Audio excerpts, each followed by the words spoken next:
जय श्री माताजी।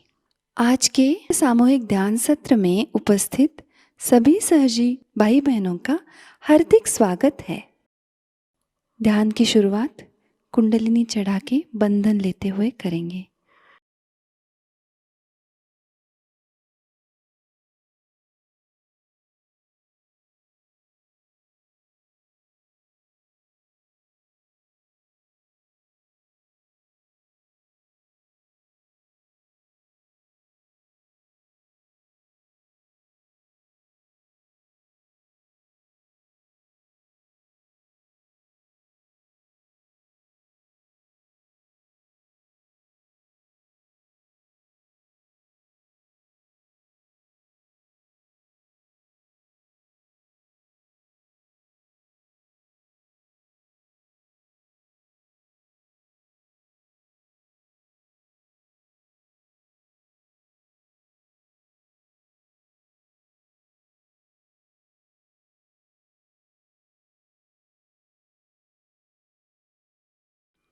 तीन महामंत्र और श्री गणेश मंत्र।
श्री माताजी, हमारा आत्म साक्षात्कार दृढ़ कीजिएगा।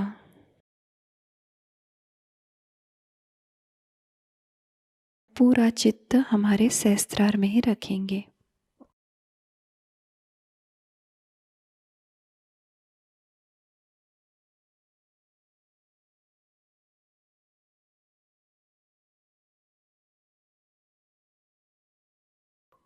इसी ध्यान की स्थिति को बरकरार रखते हुए हम अभी श्री माताजी की अमृतवाणी ग्रहण करेंगे।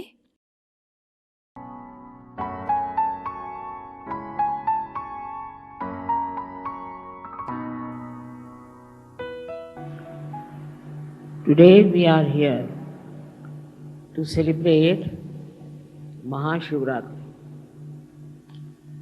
It's a very great privilege for all of us to understand about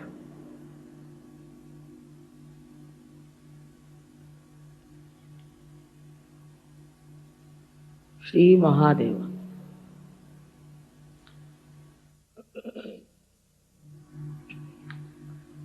Unless and until you have got your self-realization, you cannot understand what is the great personality, the character and the powers of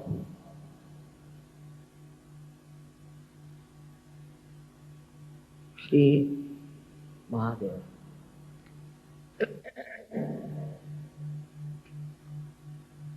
It's not easy to conceive, also to reach the depth of his greatness unless and until we are humble. We have to be very humble to reach at the lotus feet of Shri Mahadeva.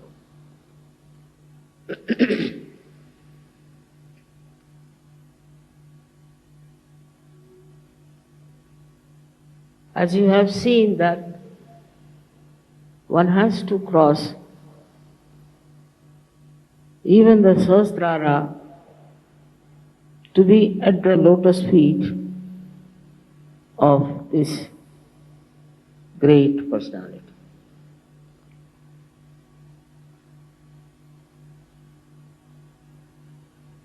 He is beyond our conception, but he resides in our hearts as the Spirit and is reflected very well when you get your realization. But still, one has to understand the powers of Shri Mahadeva, which is not very easy to describe about this great God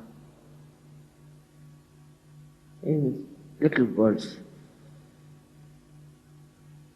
The first power he himself has, that he is a very forgiving God.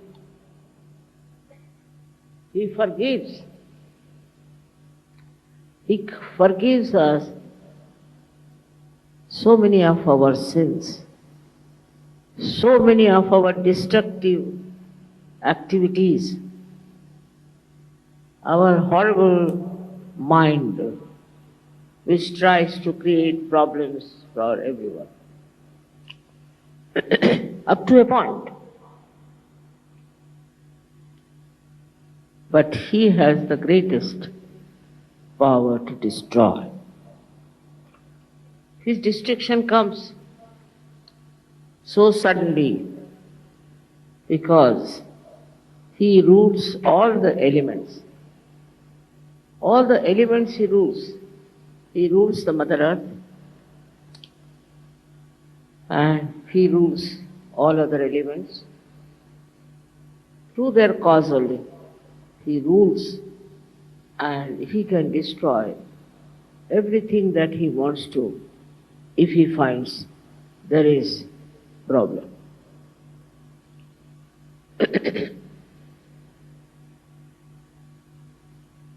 I have to tell you that earthquakes are managed by him, not by me. I am not there for destruction.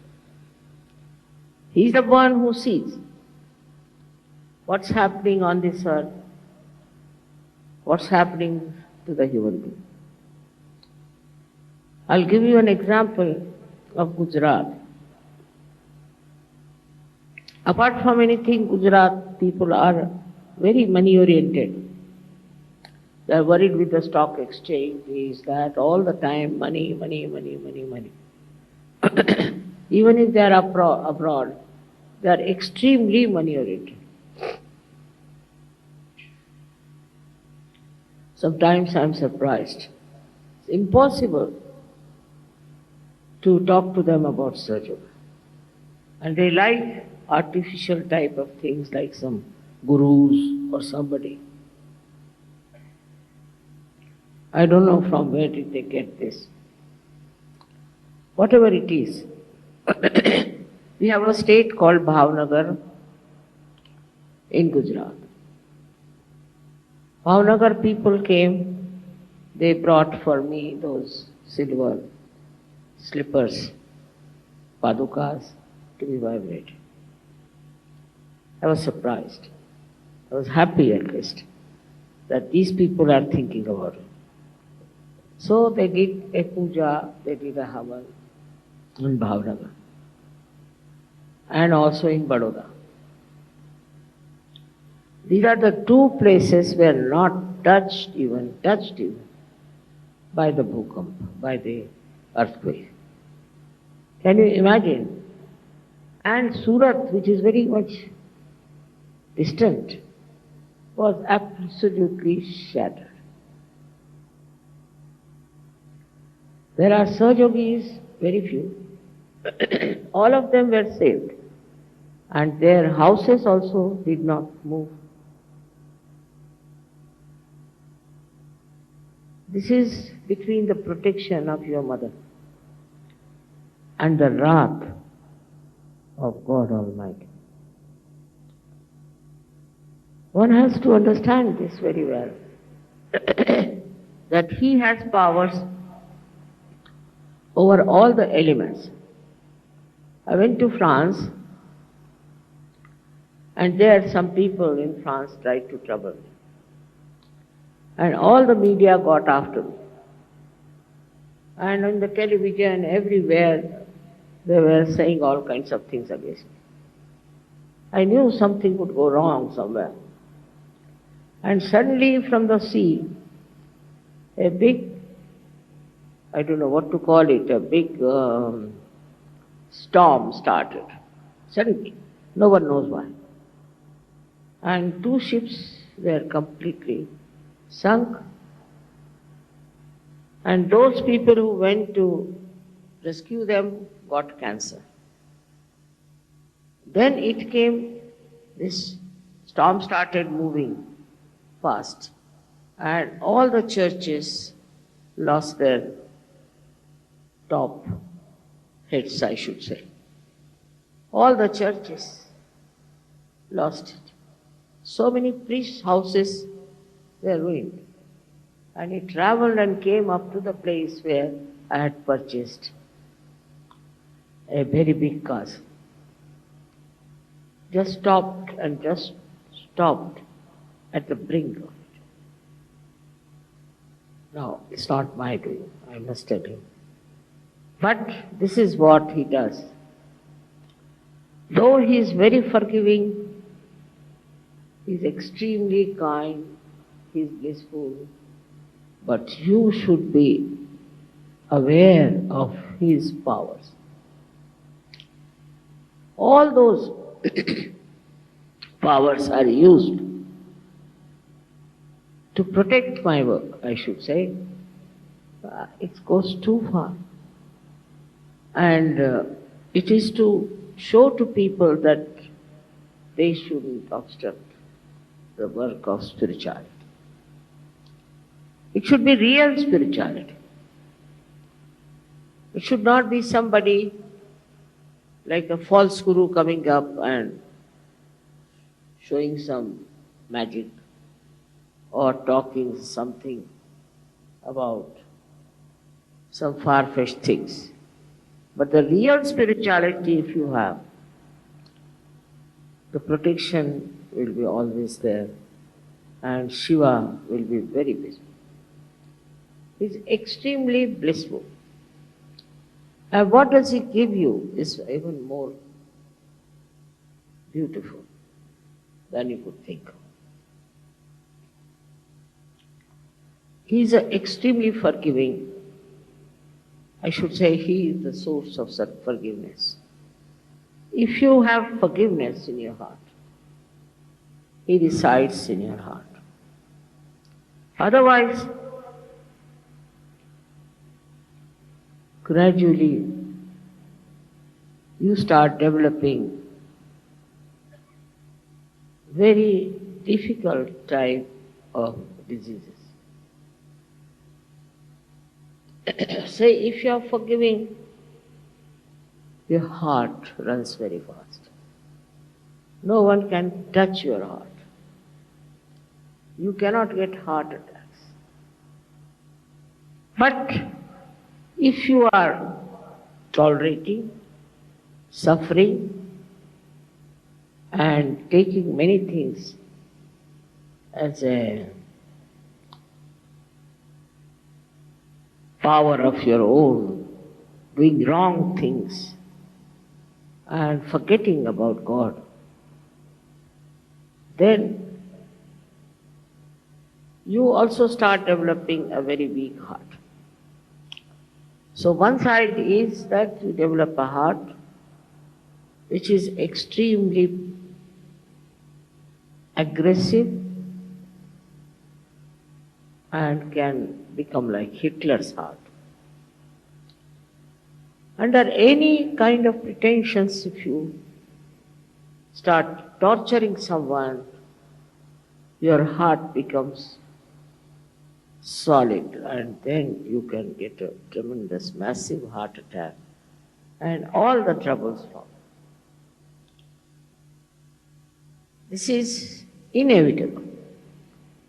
But supposing you are extremely tolerant and you tolerate all nonsense, you are very docile, you are a frightened person.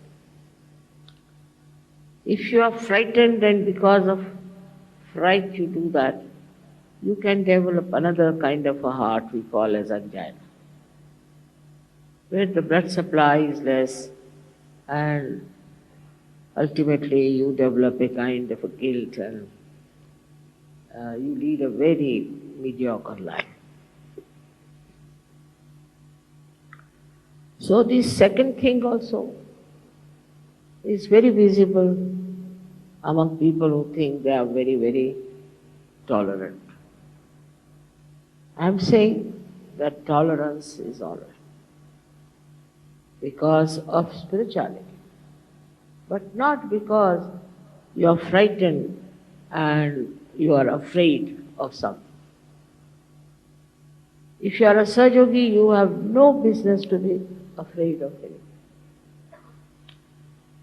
In India, people are afraid of everything. If they see a squirrel, they will be frightened.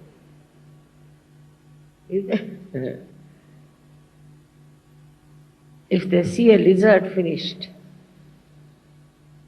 I mean, they are afraid of anything. And the ladies of India are so afraid of even cockroaches.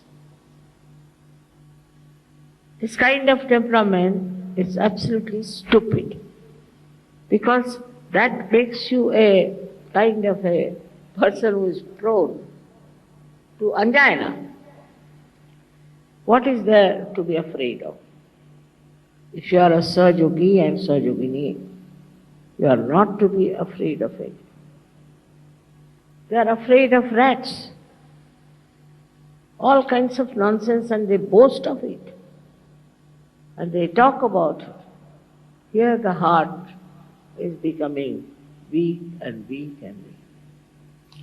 Also, I must say, the Indian men are responsible for that, because they treat their women as if they are appendages or some sort of a liability. I don't know what they think that. Their behavior is so bad, unbelievable. Especially in the North India, I have seen women have no position. The woman is brought in the house, kept in the house, just like a maid servant. She has to cover her face all the time.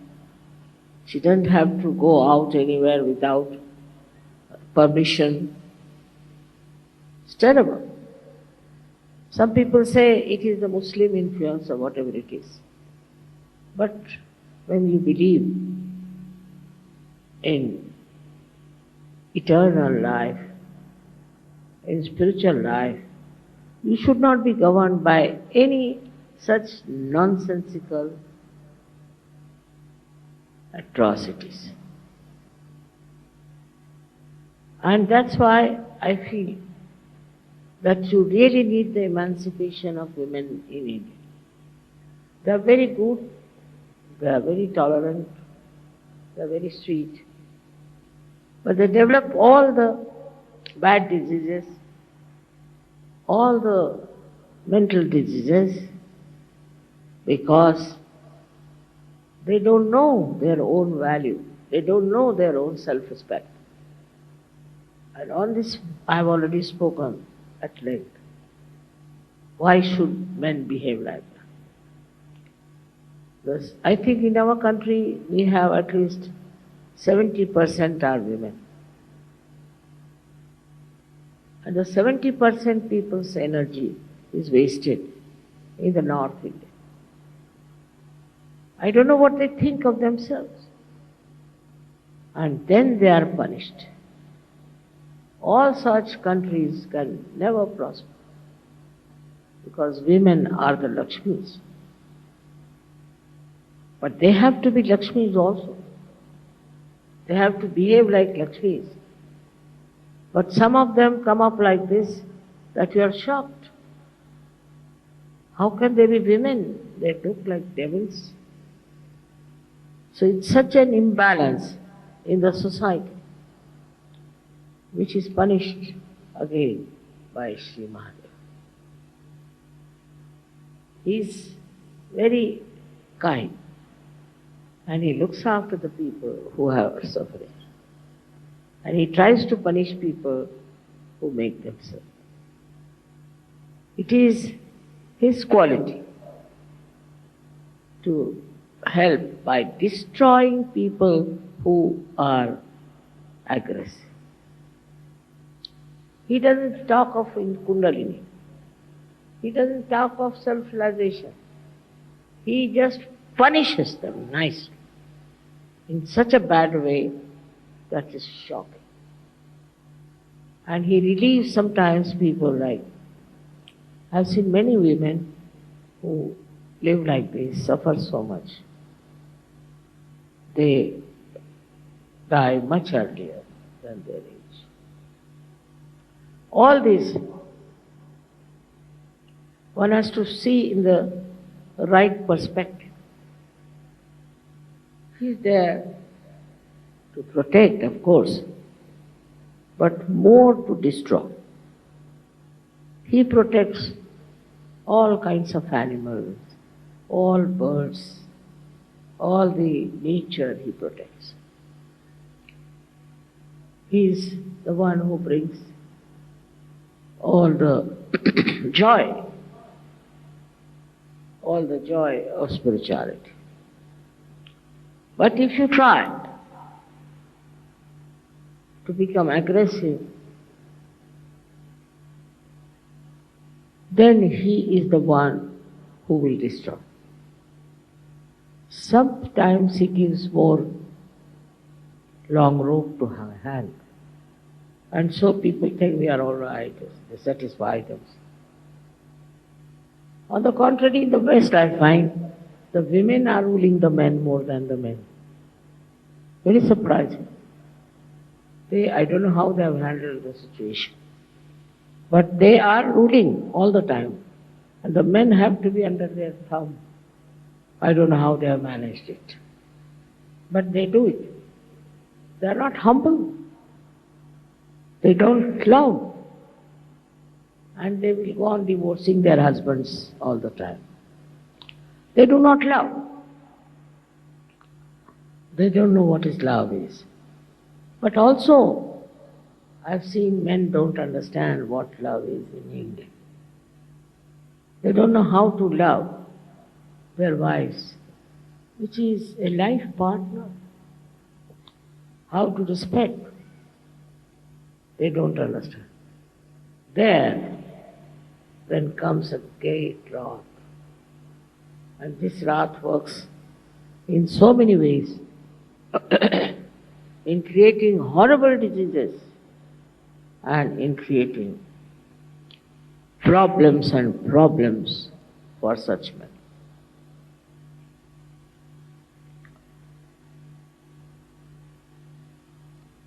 And the society also is responsible for doing all kinds of things against humble people. Both ways, one has to understand that if you are aggressive, you are under the third eye of Shri Mahadeva. In any way. If you are aggressive, say with your servants. If you are aggressive with your subordinates. If you are aggressive with your children. There is this wrathful God watching, and one can get under the spell of his destruction. But he gives us the great heights of Himalaya. He makes human beings extremely beautiful, very noble. And he wants that people should love each other. There should be pure love among human beings. And also, he makes you very delicately behaving towards other people. Very sweetly behaving towards others. If you don't have that, then you are going in the wrong direction. But his greatest thing is that he gives you the height and the depth. If you are worshipping him, then you develop such heights that you see the whole world as a witness. He sees the whole world as a Sakshi Swarupa, as a witness. And so, he is the knowledge. He is the pure knowledge. You may get your realization, all right? You might feel cool breeze in your hands, all right? But, do you have the knowledge? I have to tell you. What finger means what hand means what is vibrations, I have to tell you.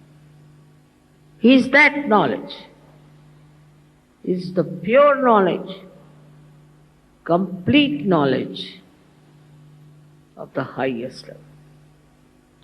So he is the source of knowledge. Those people who are not humble cannot get that knowledge. Those people who are arrogant and who do not handle others delicately, sweetly, beautifully, are not blessed by. They cannot achieve anything in life. What do we have to achieve? Not your position, not your wealth, not all these outward things, but you have to achieve a loving heart with which you can love. If there is Shiva in your heart, you will love everyone in a very beautiful manner. There won't be any nonsensical ideas about love. Just pure love for all the people is the blessing. Then all your harshness goes away. For example, if you have a little power,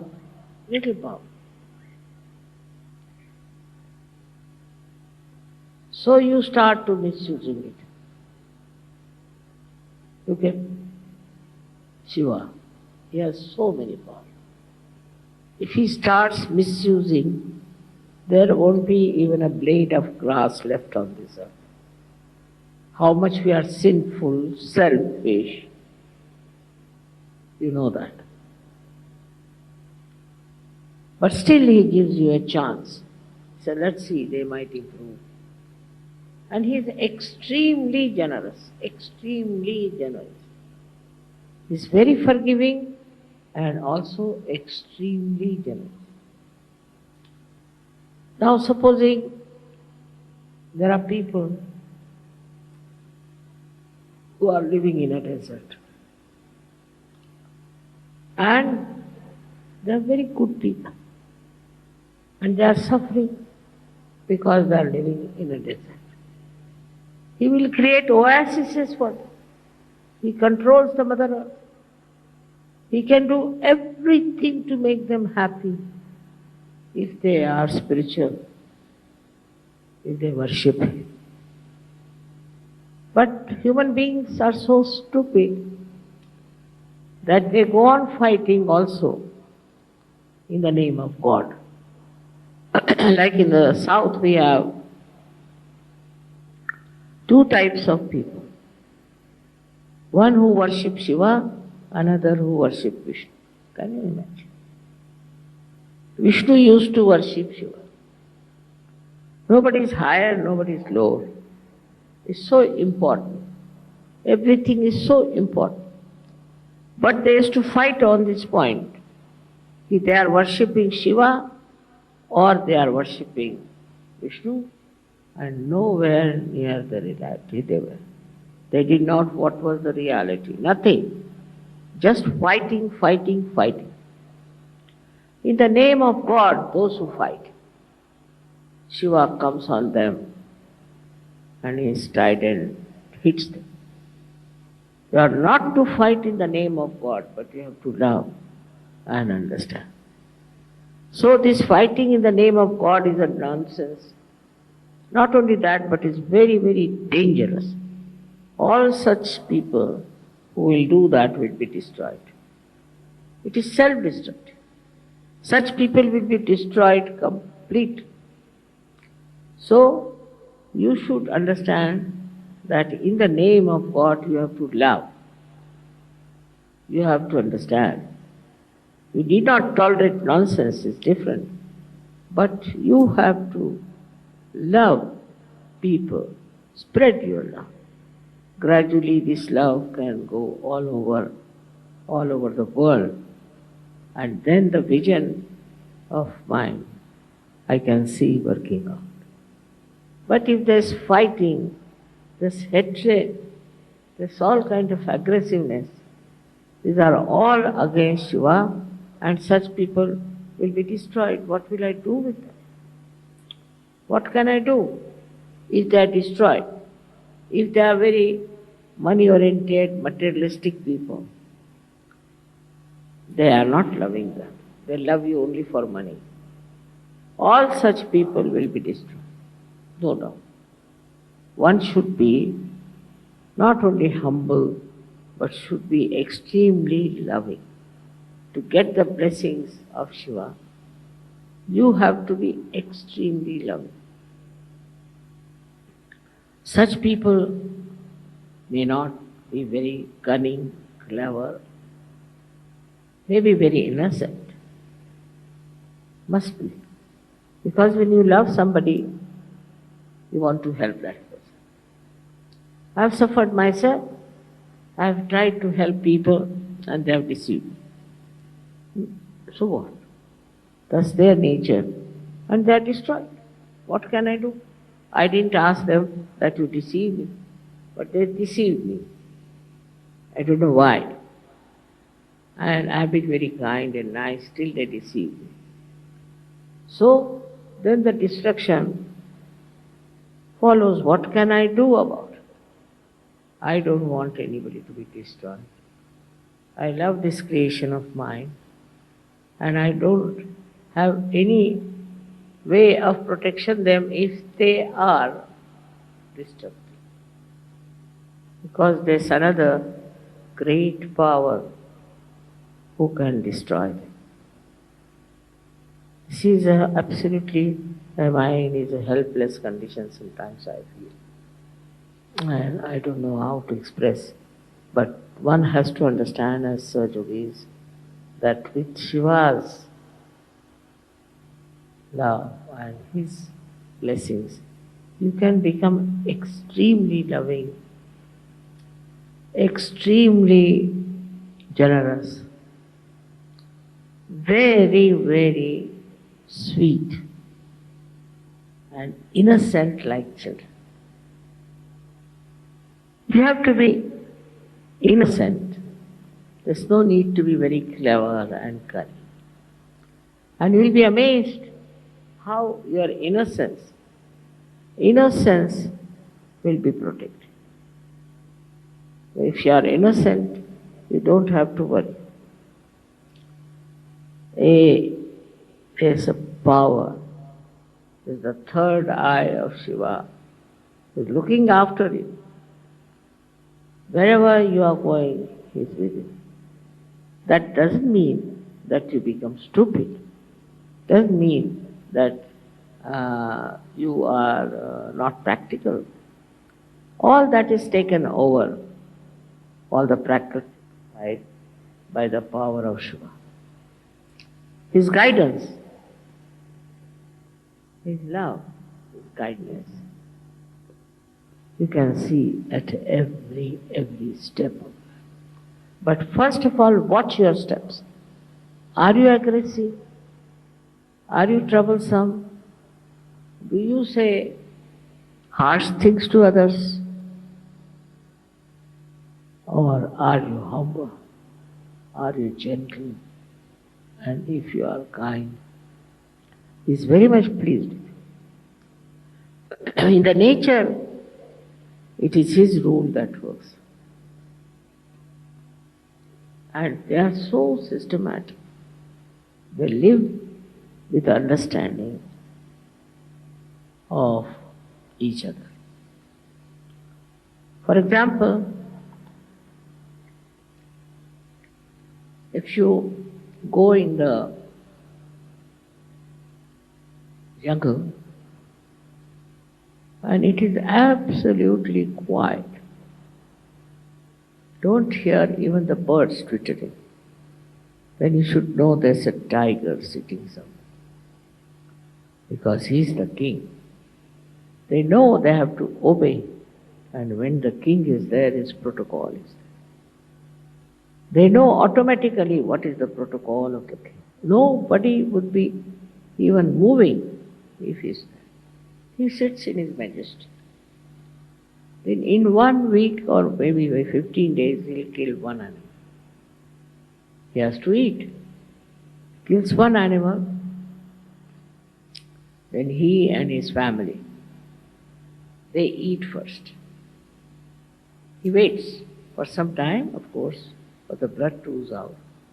Then the whole family comes and eats. Then he leaves the body there. Then by gradation, one by one, all kinds of animals come and eat it as a prasad. And the last are the crows who come and eat that animal. Such discipline, such understanding of the protocol. I am amazed how animals are managed by Shiva. We never hear that animals are having a strike or animals are having a big underworld animals. You don't hear that these animals are stealing things. But you just imagine, we are coming from that animal life, but we are worse than them. How are we going to rise if we have all such funny ideas of behaving in such a manner, of fighting? On any small little excuse they'll fight, they start fighting. Animals also fight a little bit among themselves, but not in a collective way.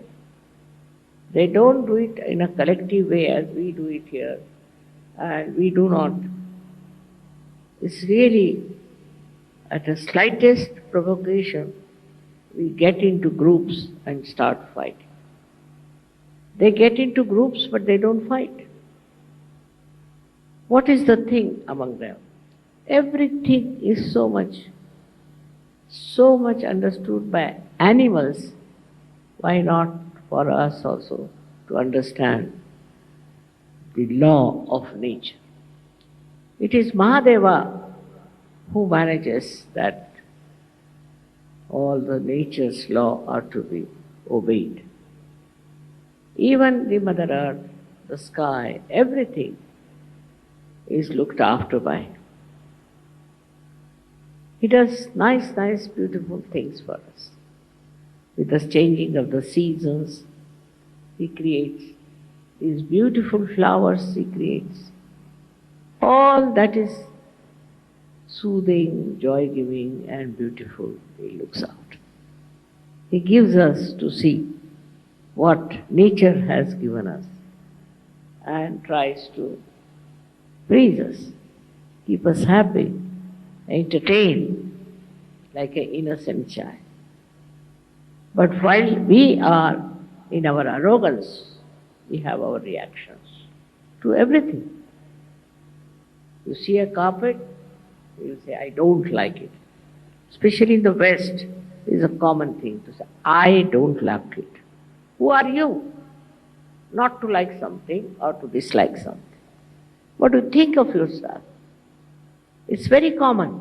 And shamelessly they will say, I don't like it, I like it. It's impossible. Such human beings, I don't know where will they go. What will happen to them? Instead of appreciating, instead of enjoying everything. Why to start criticizing and reacting? Reaction is much more in the West, I must say, not so much in India. But there are certain cultural difference, I think, that's why people say like that. Here, if somebody says like that, people will think that person is mad or something wrong with him, the way he talks. So it's important how you express your love, how you talk about your love. Start it with your wife to begin with, and then you can move towards your children and others. We are so stupid sometimes that we love the whole world but we can't love our wives. It's a speciality. In India that's very true. But also in the West I've seen people love their wives because of fear. Fear of divorce maybe, I don't know. Love should have no fear. It should have just free love. Without any fear, without any aggression. Enjoy that pure love. And that is what is missing in the human beings today as it is. When the day will come when human beings will be understanding the beauty of love, then from the heavens there will be flowers pouring on us. It would be such a tremendous day when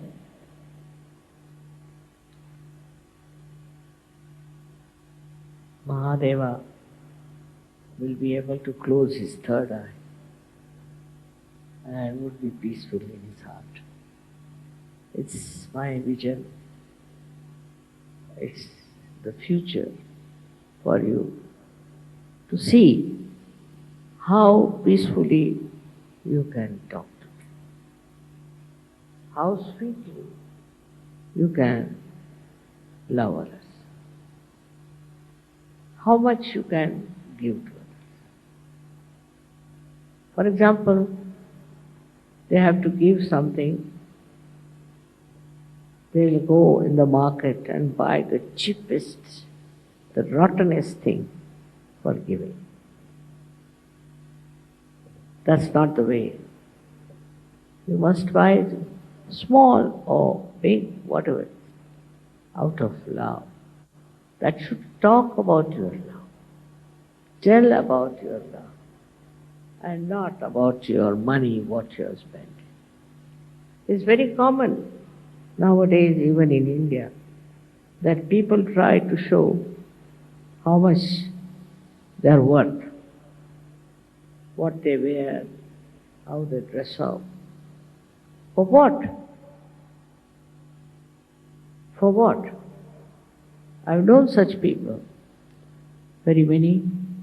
When they die, there are not even 4 people available to carry their dead body. When they leave, they think no one of themselves. That time, you should see how many people there are to love that person, to care for that person. Maybe it is his upbringing, maybe that he had never known love. Anything you may blame. But for a Sahajayogi, it is important to learn that love is your life. Love is spirituality. And love without expectations to do something. Some people are, I know, very good at helping poor people, this, that. But behind that is the power that they think, oh, we are great, we are doing this work, that work, just to satisfy their power, not their love. So when you are working, you have to know that it's just to satisfy your spirit, just to satisfy your love, that you are doing, not for any name or for any kind of a position. If you have that kind of detached love, virakta is the word, then nobody has to certify you. You have it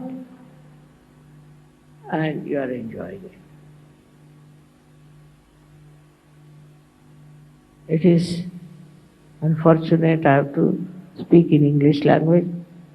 Maybe there are some who do not understand English. But nowadays the English have become dominating. What to do? You have to speak only in English language and can't use any other language. But one has to speak the language. See animals. See if you have a horse, if you have a dog. All these animals, they understand your love. How they stick to you, how they express their love. They're very sweet. And this we have to learn from them now, I think. Otherwise, I don't know how to make them understand the value of love. It is not that the way people are criticizing, that we are not practical, that we have not achieved much money or power or something. That's not important. Because there are many like that selling in the market. But we are different. We are the jewels of humanity. And we have to be like that, shiny. Cutting out all the wrong things within us as a diamond is cut to look something very, very great.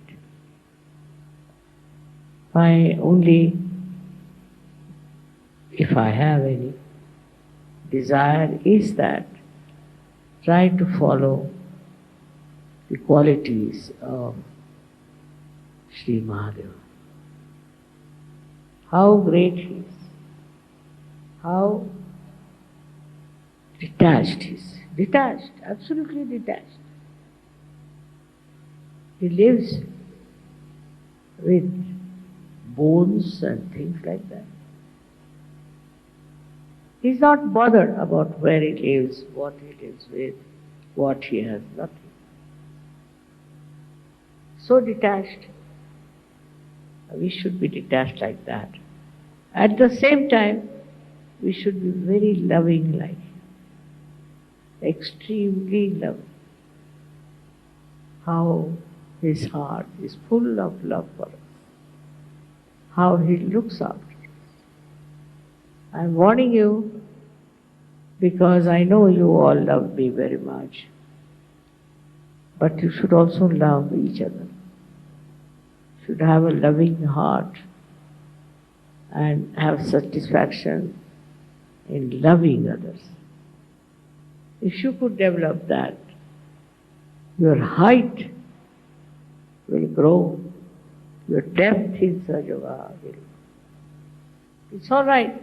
The goddess gives you the Shraddha, all right. But the depth in Shraddha, in Sanskrit or in Hindi or Marathi, I don't know what you call, but in Marathi they call it dhyas.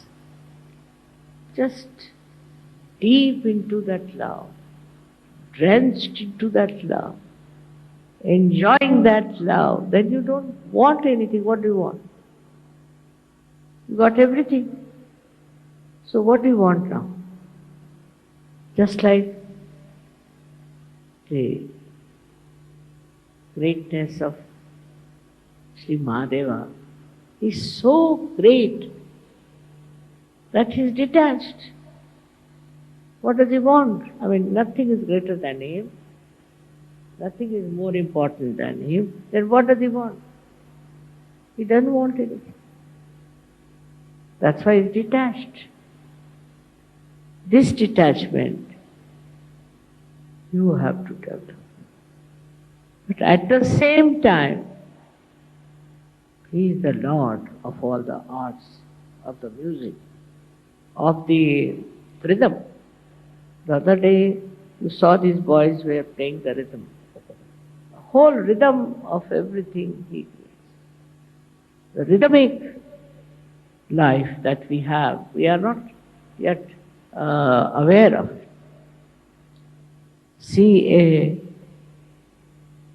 child is born exactly after 9 months, so many days.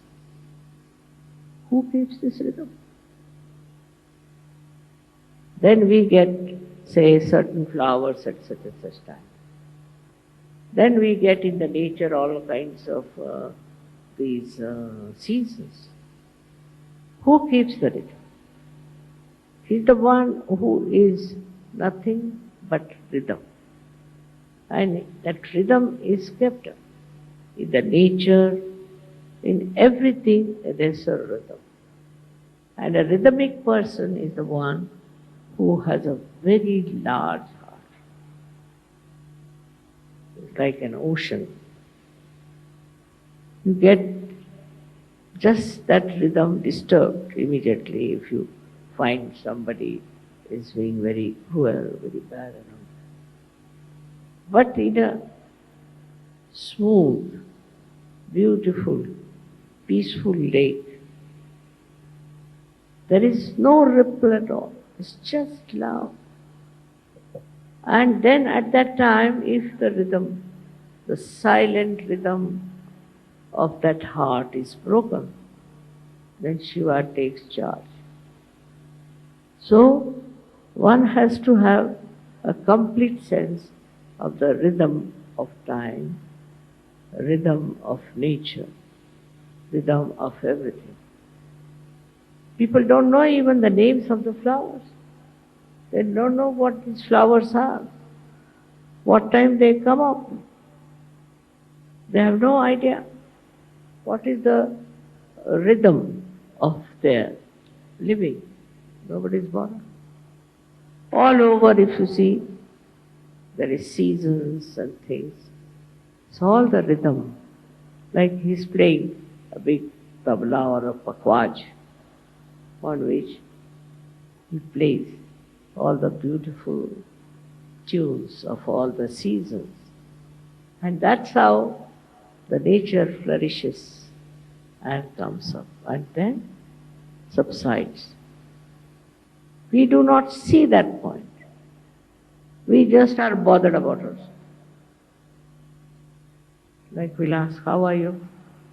Mother, I've got a headache, I've got a stomach trouble, I have another trouble, everything is there. But another one would say, अब हम निःशब्द ध्यान में रहते हैं।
दोनों हाथ जोड़ के श्री माताजी के प्रति आभार व्यक्त करते हैं और प्रार्थनाएं अर्पित करते हैं। परम पूज्य श्री माताजी, आज का सामूहिक ध्यान हम आपके श्री चरणों में समर्पित करते हैं। आज के ध्यान में आपने हमें निरानंद प्रदान कर हमें चैतन्य से आशीर्वादित किया, इसलिए हम आपके हृदय से ऋणी हैं। संपूर्ण विश्व में विश्व निर्मल धर्म प्रस्थापित करने हेतु कृपा कर हमें सहयोग प्रचार प्रसार का शुद्ध एवं प्रभावी माध्यम बनाइएगा माँ। हमारी सभी प्रार्थनाओं का स्वीकार कर हमें आशीर्वादित करने की कृपा करना माँ। जय श्री माता जी। सामूहिक बंधन लेते हैं।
आज का ध्यान केंद्र संपन्न होता है। जय श्री माता जी।